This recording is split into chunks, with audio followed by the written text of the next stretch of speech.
Hi, hello, வணக்கம். சூப்பரா சிம்பிளான எக் கிரேவி எப்படி செய்யலாம்னு பார்க்கலாங்களா?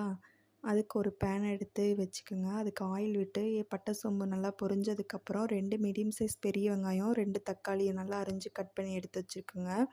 அதுக்கப்புறம் பெரிய வெங்காயத்த நல்லா போட்டு வதக்கிடலாம். வதக்குனதுக்கப்புறம் தக்காளி, அது கூட 1/2 ஸ்பூன் மஞ்சள்தூள் இதையும் 3யும் கலந்து நல்லா பொன்னிறமா வதக்கி விட்டுருங்க எண்ணெயோட. எண்ணெய் நல்லா வதங்கி வரட்டும். இப்போ பாருங்கள் நல்லா வதங்கி வந்துருச்சு. இது கூட 2 டீஸ்பூன் மல்லித்தூள், 2 டீஸ்பூன் சிக்கன் மசாலா தூள், காரத்துக்கு தகுந்த மாதிரி நான் ஆட் பண்ணியிருக்கேங்க. உங்களுக்கு காரம் எப்படியோ அதுக்கு தகுந்த மாதிரி ஆட் பண்ணிக்கோங்க. ரொம்ப சிம்பிளான எக் கிரேவி தாங்க, சூப்பராக இருக்கும். இப்போ தேவையான அளவு தண்ணி ஊற்றிக்கலாம். தண்ணி ஊற்றி கொஞ்சம் கல் உப்பு போட்டு நல்லா மூடி வச்சுருங்க. 2 நிமிஷம் மூடி வச்சிங்கன்னா பச்சை வாசனையெல்லாம் போயிடும். பச்சை வாசனைலாம் போனதுக்கப்புறம் தேங்காய் அரைச்சி அரை தேங்காய் போதுங்க. 1/2 கப் தேங்காய் இருந்தாலே கரெக்டாக இருக்கும்.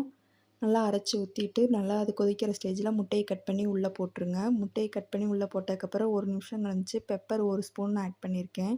காரத்துக்கு தகுந்த மாதிரி, உங்களுக்கு காரத்துக்கு தகுந்த மாதிரி வச்சுக்கோங்க. இது சப்பாத்தி, தோசை, இட்லி எல்லாத்துக்குமே நல்லாயிருக்கும். சாதத்துக்கு கூட இந்த எக் கிரேவி சூப்பராக இருக்கும். இந்த சிம்பிளான என்னோட எக் கிரேவி உங்களுக்கு பிடிச்சிருந்தா நம்ம சேனலை மறக்காமல் லைக் பண்ணி, ஷேர் பண்ணி, சப்ஸ்கிரைப் பண்ணுங்கள். மேலும் உங்களோட சப்போர்ட் எனக்கு தேவைப்படுது. கண்டிப்பாக சப்போர்ட் பண்ணுங்க நம்புறேன். கண்டிப்பாக சப்போர்ட் பண்ணுங்கள் இந்த மாதிரி சின்ன யூடியூப் சேனலுக்கு. பாய்.